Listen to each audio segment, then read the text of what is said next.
Karanasan ko na lamang sumaya kapag kasama ang barkada. Akala ko yung puso ko di nagagana. Buti na lang ay dumating ka doon, nagsimulang magkaroon ng pag-asa.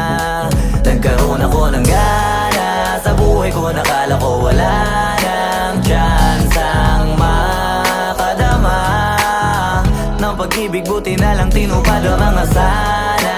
Nung una ay hindi ko inakalang may tulad mo pala.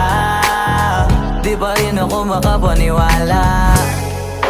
Ngayon ko palang nadama to, na ganito pala kasi ito yung buhay ko na may kagaya mo. Kasi dati naman ay sanay ako, mahalaga lang ay buhay ako. Nung kala ko walang kagaya mo, pero mali